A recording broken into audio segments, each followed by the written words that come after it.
उन चर्चा करने वालों में सबके अपने अपने तरीके हैं। आप लोग न्यूज मीडिया की दुनिया से हैं, आपका तरीका अलग है, एक व्यंग्यकार का तरीका अलग है, एक स्टैंड अप कॉमेडियन का तरीका अलग है। तो इन्हीं बातों पे तो चर्चा कर रहे हैं। और हुकूमत को यही तो नहीं चाहिए कि हम जो कुछ भी कर रहे हैं इसके बारे में टीका टिप्पणी मत करो। किसी की पार्टी तोड़ना, किसी के विधायक तोड़ना, किसी का मनोबल तोड़ना, किसी का घर तोड़ना, किसी का स्टूडियो तोड़ना, कहीं नफरत की बात करके समाज को तोड़ना, तो ये लोग तोड़ फोड़ करके ही सत्ता तक पहुंचते हैं।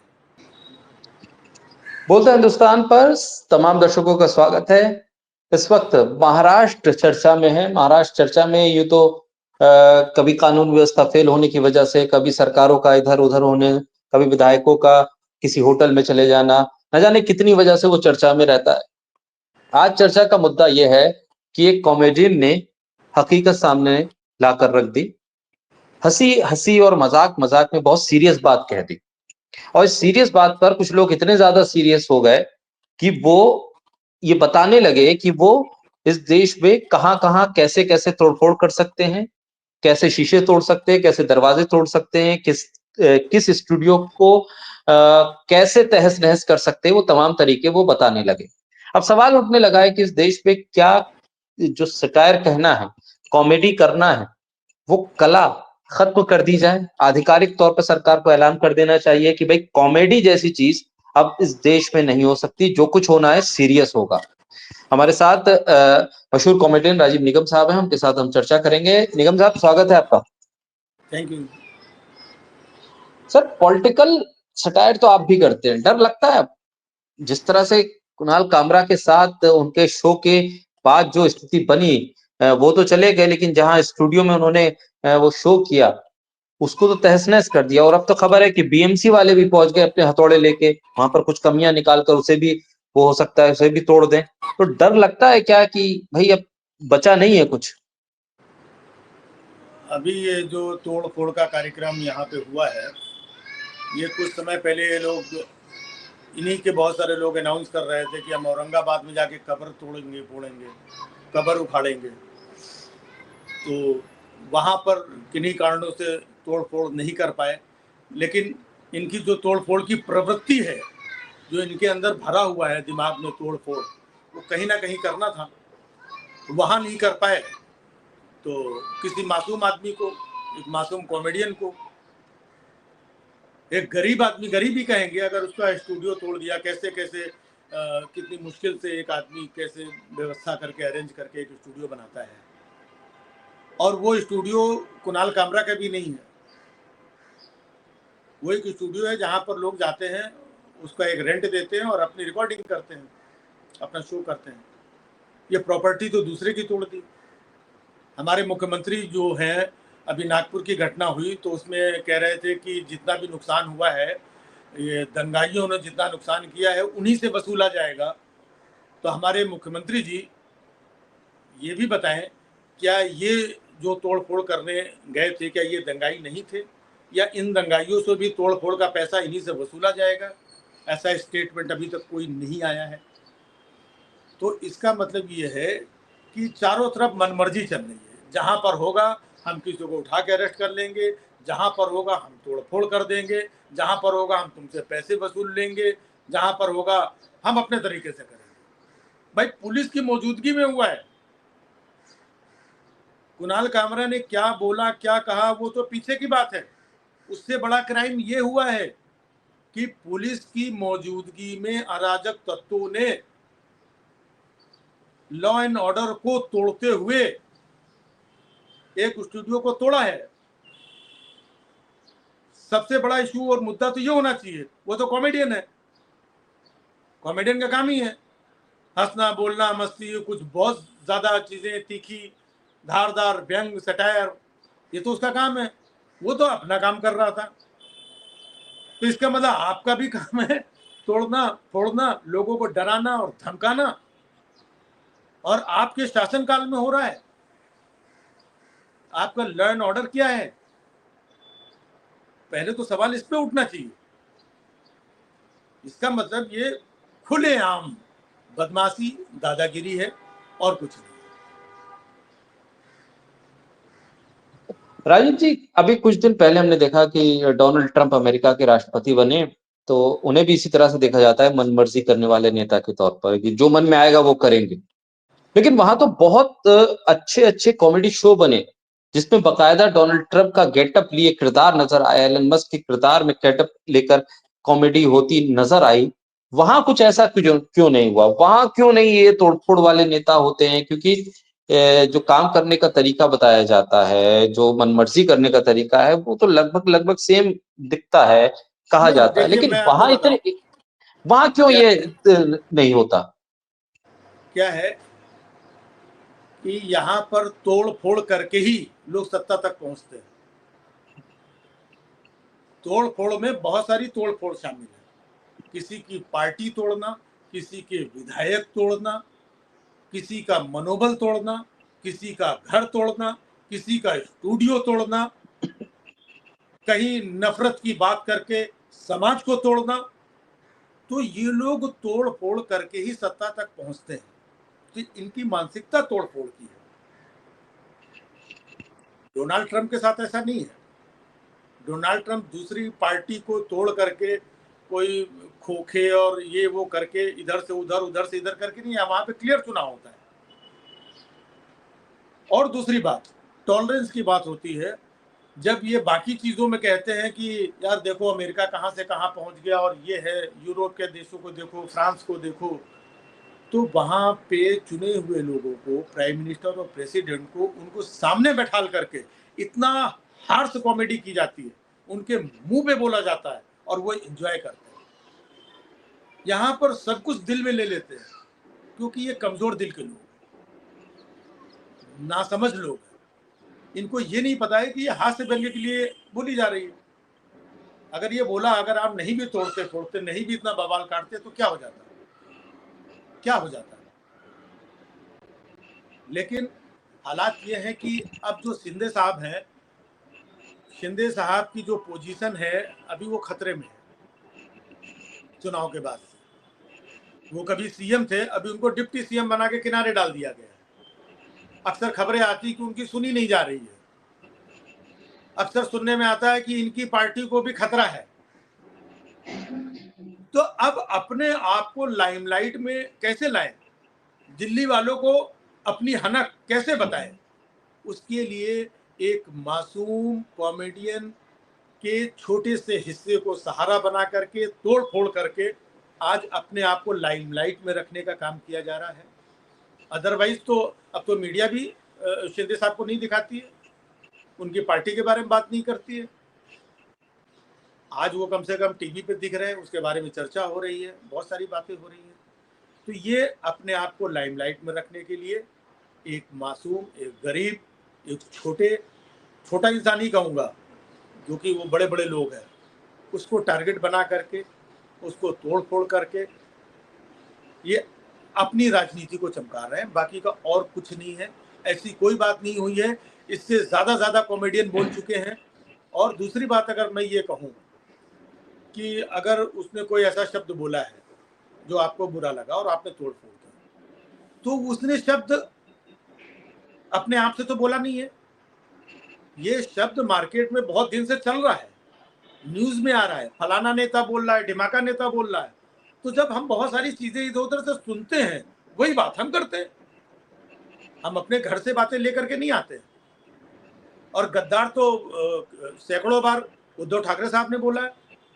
आप जाइए, मातोश्री गिरा दीजिए, तोड़ दीजिए मातोश्री। आप शिवसेना भवन जाके तोड़ दीजिए।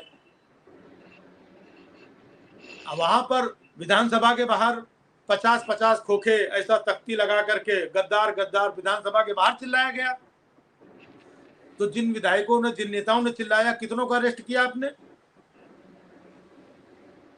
उसी चीजों का निचोड़ निकाल करके जब कोई कॉमेडियन अपनी बात कह देता है, रख देता है, तो कॉमेडियन चूंकि सॉफ्ट निशाना होता है, इसको पकड़ो, इसको तोड़ो, इसको मरोड़ो, इसको जेल में डालो, एफआईआर करो, इससे हम अपनी राजनीति चमकाएं। शर्म आनी चाहिए उन लोगों को जो एक मासूम कॉमेडियन को सहारा बना करके अपनी राजनीति चमकाना चाहते हैं। राजीव जी, ये बहुत पुराने दौर में तो नहीं हम वापस चले जा रहे हैं। हमसे कहा गया था कि भाई 2014 के बाद देश विकास करेगा और आगे बढ़ेगा। हम ये देख रहे हैं कि जैसे-जैसे साल बीत रहे हैं, हम पिछले दौर में जा रहे हैं। महाराष्ट्र में ये तमाम चीज़ें एक वक़्त में होती थीं, जो पिछला दौर था, वहाँ से निकलकर महाराष्ट्र काफ़ी आगे आ गया था। वो तमाम चीज़ें कहीं न कहीं पीछे छूटती चली गईं। क्या ये परिपाटी ऐसी है कि जिसपे पीछे क्या रह गया और उसको वापस दोहराया जा रहा है, वापस लाने की कोशिश हो रही है, जबकि कोशिश ये होनी चाहिए थी कि हम आगे कैसे बढ़ें? किसी ने कहा था कि अमेरिका आगे बढ़ रहा है। अमेरिका तो 200-250 दिन के बाद सुनीता विलियम्स को अंतरिक्ष से लेकर आया। हम तो 400 साल पुराने औरंगज़ेब को वापस लेके आ गए कब्र में से। तो हम आगे हो गए या अमेरिका आगे हो गया, ये तय नहीं हो पा रहा। तो ये तो सबके सामने है। आज पूरे देश में जितने समझदार लोग हैं, जितने कूल लोग हैं, जितने शिक्षित लोग हैं, उन सारे लोगों को दिख रहा है कि देश में क्या हो रहा है। और जिन्हें देश से प्रेम है, देश की चिंता है, वो लोग इसके बारे में चर्चा भी करते हैं। और उन चर्चा करने वालों में सबके अपने अपने तरीके हैं। आप लोग न्यूज़ मीडिया की दुनिया से हैं, आपका तरीका अलग है। एक व्यंग्यकार का तरीका अलग है, एक स्टैंड अप कॉमेडियन का तरीका अलग है। तो इन्हीं बातों पे तो चर्चा कर रहे हैं। और हुकूमत को यही तो नहीं चाहिए कि हम जो कुछ भी कर रहे हैं इसके बारे में टीका टिप्पणी मत करो। वो यही तो चाहते हैं। आप कुछ भी बोलिए, किसी का चैनल बंद करवा दिया, किसी के यहाँ छापा मार दिया, किसी के यहाँ इनकम टैक्स भेज दिया, किसी को स्टूडियो तोड़ दिया, किसी के ऊपर FIR कर दी। उन लोगों ने किया क्या है? क्या किया है? आज क्या आपको लगता है कि कुणाल कामरा का गुनाह इतना बड़ा है कि करोड़ों रुपए का स्टूडियो तोड़ दिया जाए, नुकसान किया जाए?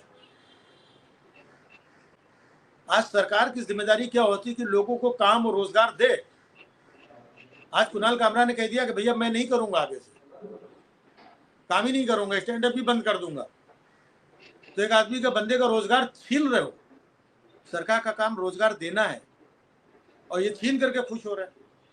बहुत सारे कलाकार ऐसे हैं जिन्होंने बोलना बंद कर दिया, बहुत सारे ऐसे पत्रकार हैं जिन्होंने बोलना बंद कर दिया, भटक रहे हैं बेचारे। और जब वो भटकते हैं तो बहुत सारे लोग उसमें भी खुश होते हैं, देखो तेरे पास काम धंधा नहीं है, बेरोजगार हो गया। लोगों को बेरोजगार बता करके एक वर्ग खुश हो रहा है। ये शर्म की बात है और ये बहुत छोटी बातें हैं। आप सोचिए, एक शो आता था Movers and Shakers, Shekhar Suman ji host करते थे उसको, मैं वो शो लिखता था, उस शो का राइटर था। और मुझे याद है कि देश के प्रधानमंत्री जी के ऊपर रोज 2-4 टिप्पणियां होती थी। सोनिया गांधी पे टिप्पणियां होती थी, मनमोहन सिंह जी पे टिप्पणियां होती थी, कहीं कुछ नहीं होता था। तो ये क्या हो गया? अभी टॉलरेंस बोली जाती है, तो टॉलरेंस आपके पास क्या है? आप लोग तो बड़े लोग हो, आप एक बड़े प्रदेश को चला रहे हो, बड़े नेता हो, बड़ी पार्टी को चला रहे हो, आपके अंदर इतना टॉलरेंस नहीं है। आप अपने कार्यकर्ताओं को इनको उनको भेज करके आप तुड़वा रहे हो। कोई ट्वीट कर रहा है कि कुणाल कामरा कहीं भी मिल जाए तो इसको मारो। देश में अराजकता, सत्ता में रह करके अराजकता फैलाना, और दूसरी तरफ जब कहीं पर दूसरा कांड हो जाता है तो सत्ता क्या बोलती है, मुख्यमंत्री क्या बोलते हैं, इनको छोड़ेंगे नहीं, घर में घुस के मारेंगे, कब्र से खोद के ले आएंगे। तो इस तरीके की भाषा बोलना वो खुद गलत है। लेकिन अगर वो भाषा गलत बोल रहे हैं, कोई नफरत की बात कर रहे हैं, हम तो उनका कुछ नहीं कर सकते। हम तो उनका बंगला नहीं तोड़ सकते हैं जाकर के, हम तो उनके ऊपर FIR नहीं करा सकते।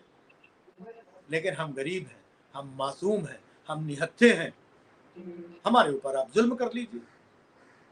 तो जुल्म कब तक करेंगे? भाई एक कलाकार है, वो अपनी बात रख रहा है, और हास्य व्यंग्य में क्या होगा? प्रोफेशन तो होगा नहीं। क्या होगा हास्य व्यंग्य में?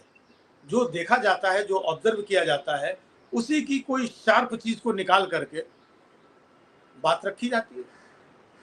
तो वही रखा। कंटेंट में मैंने पूरा शो देखा, जिस तरीके का स्टैंड अप किया जाता है, ऑब्जर्वेशन होता है, पूरा 1 घंटे का स्टैंड अप है। 1 घंटे के स्टैंड अप में ये 10 सेकंड का भी हिस्सा नहीं है जिसको लेकर के आप तोड़ फोड़ कर रहे हैं। शर्मनाक है ये। देश के लिए शर्मनाक है, महाराष्ट्र के लिए शर्मनाक है, हमारे आने वाले भविष्य के लिए शर्मनाक है। लेकिन राजीव जी, मुख्यमंत्री देवेंद्र फडणवीस तो ये कह रहे हैं कि कुणाल कामरा को माफी मांग लेनी चाहिए और उन्होंने अभिव्यक्ति की आजादी का गलत इस्तेमाल कर दिया है। क्या ये सरकार में, कौन नहीं, सत्ता में ये रहते मैं देवेंद्र मैं, फडणवीस का बयान मैं कोट कर रहा मैं था। फडणवीस साहब कौन होते हैं? फडणवीस साहब कौन होते हैं किसी को बोलने वाले कि आप माफी मांग लीजिए? ये एक मुख्यमंत्री का काम है कि आप किसी को बोल रहे कि माफी मांग लीजिए? अगर कोई गलत काम हुआ है, आप सत्ता में है, सरकार में है, लोकतंत्र है, पुलिस है, न्यायालय है, आप कह रहे हैं माफी मांग लीजिए, वो कहता है मैंने कुछ गलत किया ही नहीं है। आप मुख्यमंत्री होकर के किसी को माफी मांगने के लिए मजबूर कर रहे हैं। हो सकता है आपके दबाव में, मजबूरी में आके मांग भी ले माफी। किस बात की माफी? किस बात की माफी?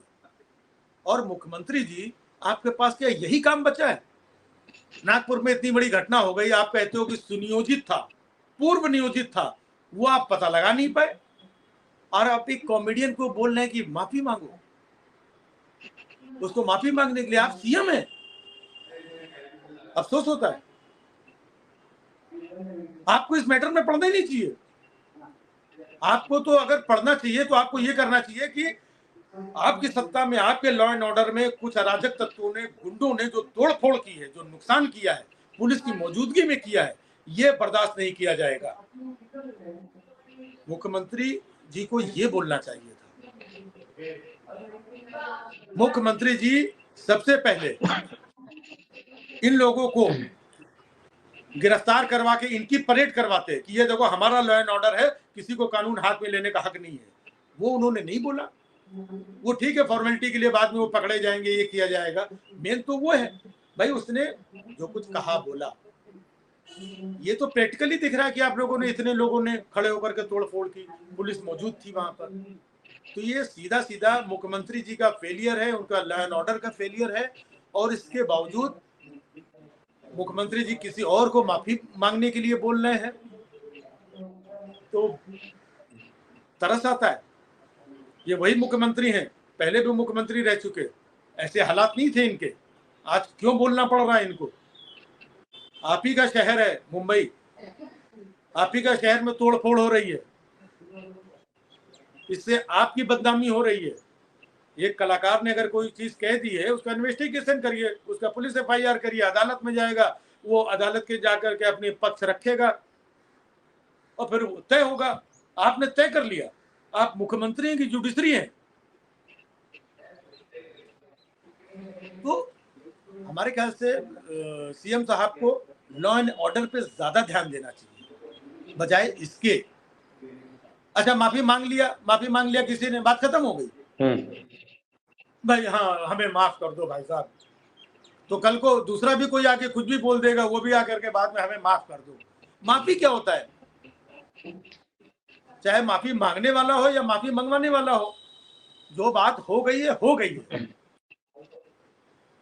आप कह रहे हो गलत है, वो कह रहा है कि गलत नहीं है, इतनी सी बात है। माफी तो 10 लोग आपको घेर लें अगर कहीं पर, माफी मांग माफी मांग माफी मांग, मानना पड़ेगा। आज हमारे देश में कितने ऐसे वीडियोस आते हैं, कुछ लोग घेर करके किसी को बोलते हैं बोल जय श्री राम, बोल जय श्री राम, बोल, उसको बोलना पड़ता है। कई वीडियोस ऐसे आए। तो जब आपकी जान और चीजें खतरे में पड़ जाए, चारों तरफ से घिर जाओ, तो माफी क्या है? आप कुछ भी बुलवा लो उससे। किसी को गन पॉइंट में डरा के, धमका करके, अटैक करके आप कुछ भी बुलवा लो, उसको माफी नहीं कहते। जब तक उसको खुद को रियलाइज ना हो कि भाई हमने ये गलत किया है, माफी तब मांगी जाती है कि अगर मुझसे कोई गलती हो गई और मुझे एहसास हो गया कि नहीं यार, मेरे से ये गलती हो गई, सॉरी यार, सॉरी यार, सॉरी। उसको जब एहसास नहीं है, आपको मुंह से बुलवाना है, तो उससे माफी मंगवा करके आपके बहुत बड़े बन जाएंगे। चीफ मिनिस्टर तो आप ऑलरेडी है, उससे माफी मंगवा के आप प्राइम मिनिस्टर बन जाएंगे। तो एक मुख्यमंत्री से मतलब इस तरीके के बातों का मुझे अफसोस है। बहुत बड़ा पद है, बहुत बड़ी जिम्मेदारी है, उन्हें लॉ एंड ऑर्डर पे ध्यान देना चाहिए, जो कि ब्रेक हुआ है। निशाने पे मुख्यमंत्री जी होने चाहिए। और उनको छोड़ करके हम एक मासूम कलाकार के पीछे लगे हुए हैं। गलत बात है। राजीव जी, कुणाल कामरा का एक ऑडियो, एक फोन की कन्वर्सेशन किसी शिव सैनिक से इस वक्त सोशल मीडिया पे वायरल हो रही है। उसपे वो कुणाल कामरा एक शिवसेना का जो कार्यकर्ता अपने आप को बता रहा है, वो कहता है मैं तुम्हें पीटूंगा। कुणाल कामरा कहते हैं ठीक है, तमिलनाडु आ जाओ, वहां पीट लेना। तो शिंदे का समर्थक कहता है तमिलनाडु कैसे आऊं? तो कुणाल कामरा कहते हैं बस से आ जाओ, मैं तो तमिलनाडु में हूं, तुम्हें पीटना है तो तमिलनाडु आ जाओ। तो ऐसे हालात में ये भी एक कॉमेडी के सेंस में जो ये पूरी बातचीत कुणाल कामरा की इस वक्त वायरल हो रही है, ये कैसी हिम्मत है? ये किस तरह की हिम्मत है कि चारों तरफ से आप पर खतरा है और आप उन लोगों से बात कर रहे हैं फोन पे जो आपको थ्रेट दे रहे हैं, और आप बकायदा तौर पर उनको कह रहे हैं कि आइए तमिलनाडु आ जाइए। एक मतलब एक लहजा वो कॉमेडी का अभी भी नहीं छूटा। ये हिम्मत कैसी है? ये वाकई में बहुत हिम्मत का काम है। और ये हिम्मत कहाँ से आती है? ईमानदारी से आती है, लोकतंत्र पे भरोसा करने से आती है, देश से मोहब्बत करने से आती है, सच्चाई से बात करने से आती है। तो जो लोग, बात तो उनकी होनी चाहिए कि सरकार के लोग, ये सरकार में ही है ना, सरकार के नुमाइंदे किसी को मारने पीटने की धमकी दे रहे हैं, बात उसकी नहीं हो रही कहीं पर। अगर यही धमकी ये किसी और को दे रहे होते या कोई और इनको धमकी दे रहा होता, कोई और राजनीतिक आदमी को धमकी दे रहा होता, तो अभी तो पूरे देश में बवाल हो जाता। कई बार होता ना कि वो लॉरेंस बिश्नोई ने फोन करके फलाने को धमकी दी, उसकी सुरक्षा व्यवस्था बढ़ा दी गई। आज उसको धमकी मिल रही है, सरकार उसकी सुरक्षा की क्या व्यवस्था कर रही है? सरकार को तो उसकी सुरक्षा की व्यवस्था करनी चाहिए। पहला कदम तो यही होता है ना, किसी को अगर धमकी ऐसा कुछ होता है तो सरकार उसकी सुरक्षा की व्यवस्था करती है। और ये कौन लोग हैं जो धमकी दे रहे हैं? कोई भी छोटा कार्यकर्ता उसको जाके 2 थप्पड़ मार करके आपका बदला पूरा हो गया। आप किससे बदला ले रहे हैं? एक छोटे आदमी से। तो मैं तो सैल्यूट करता हूं कुणाल कामरा को, जिसके अंदर इतना जिगर है। वो हक के साथ में और सच्ची बातों को, संविधान को हाथ में ले करके संविधान परक बातें करता है। कुछ चीजें हैं जो स्टैंड अप कॉमेडी में किसी को नागवार भी गुजर जाती हैं, मैं ये भी मानता हूं, लेकिन इतना बड़ा नहीं है। उसने कोई क्राइम नहीं कर दिया, किसी को जान से मारने की धमकी उसने नहीं दे दी है, उसको मिल रही है।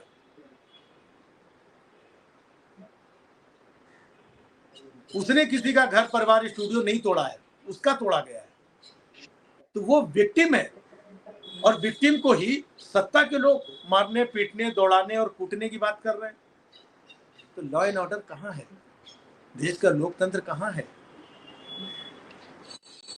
इसके बाद में आप लोकतंत्र की बातें करते हैं। ये सिंडिकेट चल रहा है, सरकार नहीं चल रही है। कि हमने अपने मन मुताबिक यहाँ होगा, नागपुर में होगा, इसको पकड़ेंगे, इसको पकड़ेंगे, इसको मारेंगे, इसको अंदर करेंगे। कार में होगा तो जो ये है इसी को मारेंगे, इसी को अंदर करेंगे। तो आप खुद डिसाइड कर रहे हो कि किसको मारना है, किसको अंदर करना है, किससे पैसे वसूलने हैं और किसको किनारे लगाना है, किसको आगे ले जाना है। ये सब बात, ये लोकतंत्र तो नहीं है। लोकतंत्र तो ये नहीं कहता है। लोकतंत्र का एक सिस्टम है। तो आप सरकार सत्ता में रहकर सिस्टम से नहीं चल रहे हैं और लोगों से बोलते हैं कि आप सिस्टम फॉलो करो वरना तुमको। ये मजाक चल रहा है। राजीव जी, आखिर में ये कि क्या आपको लगता है कि कला के क्षेत्र में भी, चाहे वो एक्टिंग हो, सिंगिंग हो या कॉमेडी हो, खेमाबंदी हो गई है? क्योंकि हमें देखने को मिल रहा है कि जब कुणाल कामरा को इतनी बड़ी थ्रेट मिलने लगी तो खुलकर लोग बात नहीं रख रहे हैं। देखिए, पॉलिटिकल बयानबाजी तो हो रही है, पॉलिटिकल लोग जो अपोजिशन में हैं, जो मौजूदा सरकार की बातों से ऐतराज रखते हैं, वो तो खुलकर बोल रहे हैं, आ रहे हैं, वो बयान दे रहे हैं। लेकिन वो रिजीम जो कलाकारों की रिजीम है, वो खुलकर नहीं आ रही है। तो क्या वहां पर भी कोई खेमाबंदी है? नहीं, खेमा एमा तो ही है। अब मेरा कुणाल कामरा से मेरा व्यक्तिगत कोई लेना देना नहीं है। मैंने उसका स्टैंड अप सुना और जो बाकी की न्यूज खबर देखी, मैं उसके बिहाफ पे बोल रहा हूँ। मैं उसके कोई फेवर में नहीं बोलता हूँ, वो मेरा कोई दोस्त भी नहीं है, ना मेरा कोई इसका मिलना उठना बैठना है। मुझे लगा कि यार ये गलत हो रहा है, ये चीजें गलत है, तो मैं गलत के खिलाफ बोल रहा हूँ। ये गलत आज यहाँ हो रहा है, कल दूसरी जगह होगा, तीसरी जगह होगा। तो बीइंग ए जिम्मेदार सिटीजन, एक अच्छा नागरिक होने के नाते, कोई बुराई चीजें हो रही है तो हमको बुराई के खिलाफ खड़ा होना चाहिए। और रही खेमे की बात, तो एक खेमा जो जिसने सरेंडर कर रखा है कि उसको लगता है कि हमारी फिल्में, हमारा काम धंधा, हमारी चीजें प्रभावित ना हो, हमारी रोजी रोजगार प्रभावित ना हो, वो चुप बैठा हुआ है, वो चुप बैठा हुआ है। और कुछ लोग ऐसे हैं जो इन्हीं को गालियां दे।